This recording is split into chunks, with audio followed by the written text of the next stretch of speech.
ോ എന്ത് രസം ആസ്വദിച്ചിരിക്കാനില്ലേ?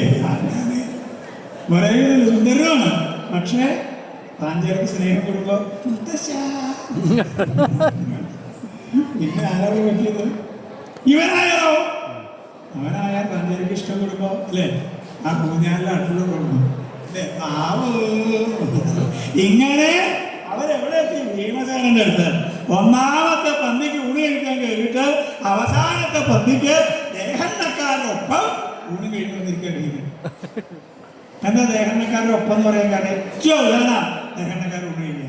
അതിൽ ഉണ്ടാക്കി കൊടുത്ത സാധനം കഴിച്ചിട്ട് ആർക്കും ഒരപകടവും പറ്റിയിട്ടില്ല എന്ന് കണ്ടിട്ട് ഓരോ പന്നി കഴിയുമ്പോൾ ചോദിക്കുകയും ചെയ്യുന്നത് ദേഹന്നക്കാരൻ എങ്ങനെയുണ്ട്?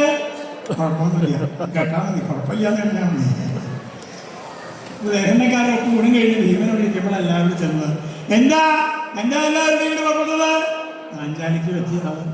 ധാരിക്കുന്ന ഒരാള് പേരോ അടയാളോ എന്തെങ്കിലും ഒക്കെ പറഞ്ഞാൽ പേര് സുന്ദരബ്രാഹ്മണൻ, അതിസുന്ദരൻ. ഈ പോണ ആളാന്നാവോ? ഇത് കണ്ടാ സുന്ദരനല്ലേ? അത് അടി വീശി ആ നടക്കും. അതിസുന്ദരൻ. ഈ സുന്ദരൻ എന്ന് പറഞ്ഞ ആള് സുന്ദരനാവണമെന്ന് ഒരു ബന്ധമില്ലയോ? പേരും ആള് തമ്മിൽ ബന്ധം ഉണ്ടാവില്ലയോ? ശാന്ത ഒരു കുട്ടിയുടെ പേരാണ്. ആ നാട്ടിൽ ഏറ്റവും ബഹളം ഉണ്ടാക്കുന്ന ആളാണ്. പേര് ശാന്ത. വിനയൻ അവന്റെ വായന പറഞ്ഞ ഒറ്റ ചവിട്ടിന് കൊല്ലണം. വിജയൻ ഇവിടുത്തെ പേരാ. സമ്പൂർണ്ണ പരാജയൻ. അവന്റെ പേര് വിജയൻ. അവർക്ക് പേരിട്ടാ മതി, ബാക്കിയുള്ളവർക്ക് ബുദ്ധിമുട്ടുകൊണ്ട്. ഇവിടെ അതല്ല, അതിസുന്ദരൻ. മലയാളം ഞാൻ ആ കയ്യിൽ വേണം. ആ ഉണ്ടോ എന്തെങ്കിലും ഇങ്ങനെയല്ല, കൈ ഇങ്ങനെ കാണിക്കൂ പറഞ്ഞ കണ്ടോ തലവുണ്ട്. ഇത് ഞാൻ തലവല്ല, പായസം വെക്കാൻ പായസം വെക്കാൻ പോണാണോ തോന്നുന്നു. പായസം എവിടെയുണ്ട്? വിവാഹത്തിനൊക്കെ ക്ഷണിച്ചാലും കൊള്ളാം, ഇല്ലെങ്കിലും കൊള്ളാം. ഞാൻ പറയുന്നു എന്താ മനസ്സിലായി? ഞാനും പോകാറുണ്ട്. അവിടെ ചെന്നാ വെറുതെ ഇരിക്കുന്നില്ല. എന്താ പ്രഥമൻ ശരിക്കിടക്കണോ? നടുവിടെ കിടക്കണേ.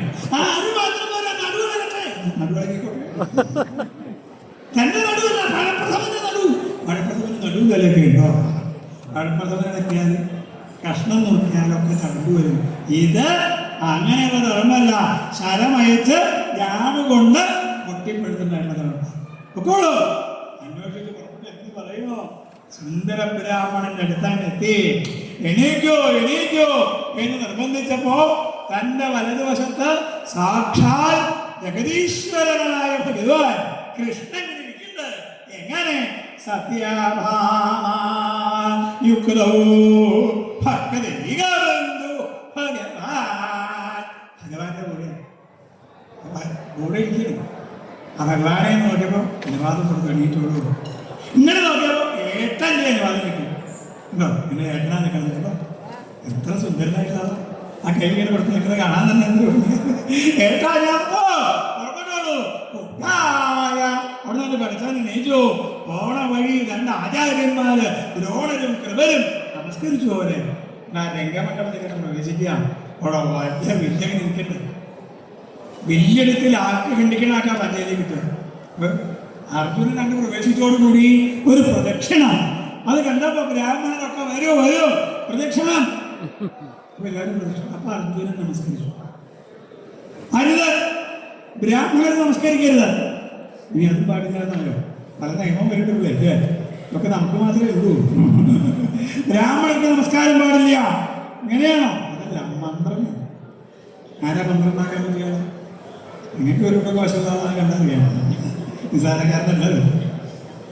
ഇങ്ങനെ ഒരു മന്ത്രം അറിയാം. കേട്ടെ. അപ്പൊ കുന്താണെങ്കിലോ വില്ലിന്റെ മന്ത്രം ഉണ്ടാക്കണം. നിനക്ക് വല്ല മന്ത്രം അറിയോ? ഒരു മന്ത്രം അറിയില്ല. ഞാൻ കഴിഞ്ഞുകൂടി പോകണു. ആരാണ് മന്ത്രം? അങ്ങനെയാ കേട്ടെ. എളുപ്പമുള്ള മന്ത്രം വേണോ വിഷമമുള്ളത് വേണം? എളുപ്പമുള്ളതായാൽ മതി. ഞാൻ പിടിച്ചോളൂ.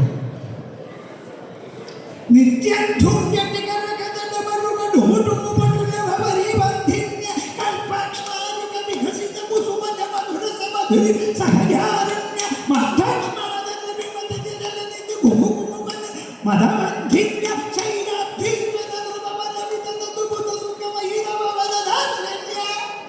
എളുപ്പല്ലേ? പഠിക്കാൻ പറ്റില്ലേ?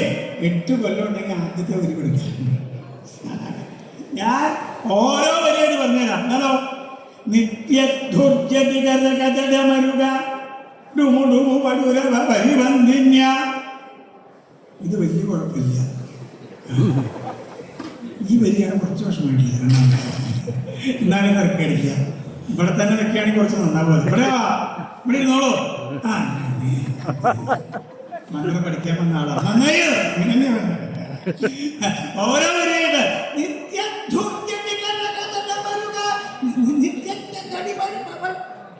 ഓത്തൊന്നും ഉണ്ടായില്ലേ? നിത്യത്ത് വരുമ്പോ 2 ഉണ്ടായിരുന്നു. ഓത്തുണ്ടായില്ലേ? അച്ഛനും ഇല്ല. അതെയോ മുത്തശ്ശനും ഉണ്ടായിട്ടില്ല.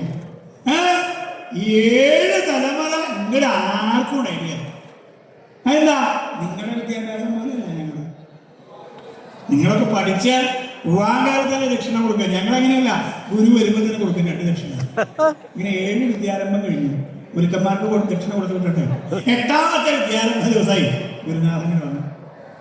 ഉണ്ണി കസവ കൊണ്ടെടുത്ത് വസ്ത്രം കൂരിട്ട്, ഉണ്ണി ഇവിടെ വരൂ, ഇവിടെ വരൂ, ഇവിടെ വാടാ, ഇങ്ങനെ പറയുന്നുണ്ട്. എഴുത്താശാൻ അവനെ എടുത്ത് മടിയിൽ വെച്ച് നിലവിളൊക്കെ കൊളുത്തി വെച്ച്, ഉണ്ണി ഹരി പറയോ, നാട്ടിൽ എഴുതിച്ചിട്ടാവാം, വായ വിളിക്കൂ. അപ്പൊ അവിടെ കതിലപ്പഴ ഇരിക്കുന്നില്ല.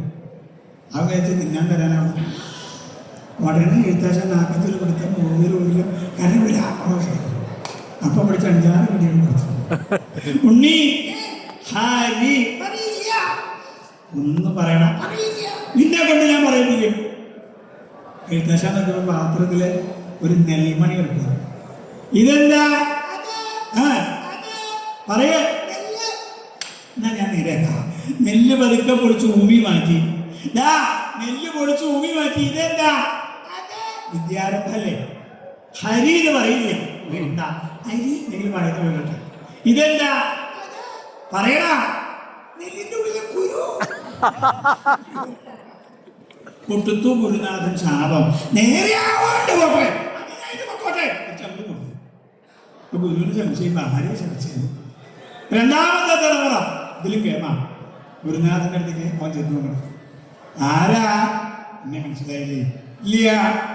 എന്റെ അച്ഛനെയോ? നിന്നെ മനസ്സിലാക്കി അച്ഛനെ മനസ്സിലാവോ? എന്റെ അച്ഛനാണ് പണ്ട് നെല്ലിന്റെ ഉള്ളിൽ കുരു എന്ന് പറഞ്ഞ. മനസ്സിലായി? എന്താ ഇങ്ങനെ തന്നെ? സന്തോഷ വാർത്ത പറയാനാ. അതെന്താണ്? അച്ഛൻ മരിച്ചുപോയി. അതാണ് സന്തോഷ വാർത്ത. എനിക്ക് സന്തോഷമായി. എന്തിനാ ഇങ്ങോട്ട് തന്നെ? അച്ഛന്റെ ശേഷക്രിയ ചെയ്താൽ കൊള്ളാമെന്നുണ്ട്. ഒന്ന് പറഞ്ഞു തരൂ. കുറെ സാധനങ്ങളൊക്കെ വേണം. എല്ലാം കൊണ്ടുണ്ട്. തെക്കോട്ട് വാലുള്ള കിണ്ടി ഒരെണ്ണം. തെക്കോട്ട് വാലുള്ള കിണ്ടി ഒരെണ്ണം വേണം. തെക്കോട്ട് വാലുള്ളതോ? ആ നോക്കട്ടെ. വാല് തെക്കോട്ട് തിരിച്ചു വെച്ചാൽ പറയാം. എള്ള് അരി പൂവ എടുക്ക. മുമ്പിൽ കിണ്ടിയില്ലേ? ആ വായിലേക്ക് ഇടൂ. നിന്റെ വായിലേക്കല്ല, കിണ്ടിയുടെ വായിലേക്ക്. ഉരുള വെക്കുന്ന ചെടി അവിടെ. ഒരു മന്ത്രം ചൊല്ലി ഉരുള വെക്കണം. മന്ത്രം നീ ചൊല്ലില്ല എന്ന് എനിക്കറിയാം. കാരണം നിന്റെ അച്ഛൻ നെല്ലിന്റെ ഉള്ളിൽ പറഞ്ഞാണ്. ആ ഗുണം എനിക്ക് ഇല്ലാണ്ട് വരില്ല. മന്ത്രം ചൊല്ലണ്ട. പകരം ഒരു വരി പറയുക, ഉരുള വയ്ക്കുക. മമ പിതൃപിണ്ഡം സമർപ്പയാമി. എന്താണ്? മമ പിതൃപിണ്ഡം സമർപ്പയാമി. എന്താണ്? അച്ഛന്റെ പിണ്ഡം. അത് മലയാളത്തിൽ പറഞ്ഞൂടെ? അപ്പൊ എനിക്ക് മനസ്സിലാവും, അച്ഛനും മനസ്സിലാവും. ഞാൻ മലയാളത്തിൽ പറയാ, എന്റെ അച്ഛന്റെ പിണ്ഡം. നീ പറയാം. ഞാൻ പറയാ, ഗുരുനാഥന്റെ അച്ഛന്റെ പിണ്ഡം. ഗുരുനാഥന്റെ അച്ഛന്റെ പിണ്ഡം. എടാ, എന്റെ അച്ഛന്റെ പിണ്ഡം നീ പറയാ. അതല്ലേ ഇപ്പൊ ഞാൻ പറഞ്ഞത്. ഗുരുനാഥന്റെ അച്ഛന്റെ പിണ്ഡം. എടാ, നിന്റെ അച്ഛന്റെ പിണ്ഡം എന്ന് പറയടാ. നിന്റെ അച്ഛന്റെ പിണ്ഡം. നിന്റെ അച്ഛന്റെ പിണ്ഡം. എടാ, ഞാൻ എന്റെ അച്ഛന്റെ പിണ്ഡെന്ന് പറയുമ്പോ നീ നിന്റെ അച്ഛന്റെ പിണ്ഡെന്ന് പറയണം. മനസ്സിലായോ? എന്റെ അച്ഛന്റെ പിണ്ഡം, നിന്റെ അച്ഛന്റെ പിണ്ഡം.